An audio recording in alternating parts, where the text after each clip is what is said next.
রথযাত্রার পূর্ণ লগ্নে মা উমার আগমন হয়, আর সেই আগমনী বার্তার আনন্দে মেতে ওঠে দুর্গাপুরের এমএমসি B2 এলাকার মানুষজন। 56 বছর ধরে শ্রী শ্রী সর্বমঙ্গলা মন্দিরে এইভাবেই রথযাত্রার পূর্ণ লগ্নে দুর্গা প্রতিমা নিয়ে আসা হয় মন্দিরে। প্রথা মেনে অক্ষয় তৃতীয়ার দিন পাটা পুজোর মধ্য দিয়ে প্রতিমা তৈরির কাজটা শুরু হয়, আর রথযাত্রার দিন মা উমাকে মন্দিরে নিয়ে এসে শুরু হয় মায়ের পুজো। আজকে থেকে উন্মাদনা মানে আপনি পাড়ায় দেখবেন না, সমস্ত মহিলারা আসবে, সন্ধ্যাবেলা মাকে প্রণাম করবে, প্রদীপ জ্বালাবে। আজকে থেকে প্রতিদিন শুরু হবে।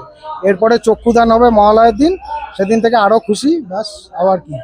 রথযাত্রার দিনে আনা হয় এই কারণে, কারণ রথের দড়ি টানলে মা আসে, ঠিক আছে। এই নিয়ম অনুযায়ী আমাদের এটা 56 বছর বয়স হয়ে গেল পুজোটা। তো বলবেন মায়েরই মহিমা, মা নিজে আসতে চাই তাই মা আসে, এই হলো। রথের দিন মহিলারা উলুধ্বনি দিয়ে মা উমাকে মন্দিরে নিয়ে আসেন। এই দিন থেকেই মা উমার পুজো শুরু হয়। ঢাকের আওয়াজে মা উমার আগমনী বার্তায় মেতে ওঠে সবাই। আমাদের রথের দিনে এমনি ঠাকুর আসে প্রতি বছরই। অক্ষয় তৃতীয়াতে আমাদের পাটা চলে যায়, রথের দিনে আমাদের ঠাকুর আসে। আনন্দ আমাদের আজ থেকেই শুরু।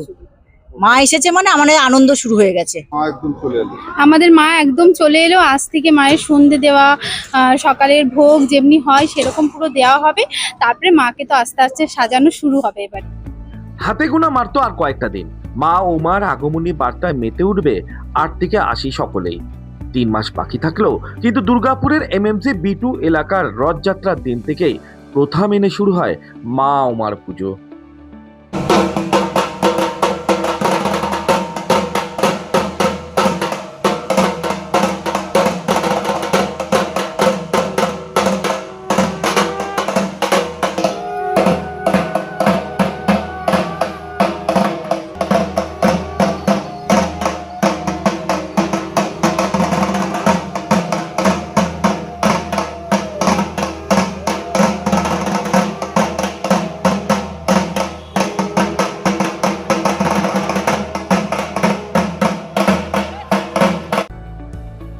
অনুরাধা সেনগুপ্তর রিপোর্ট, খাঁটি খবর।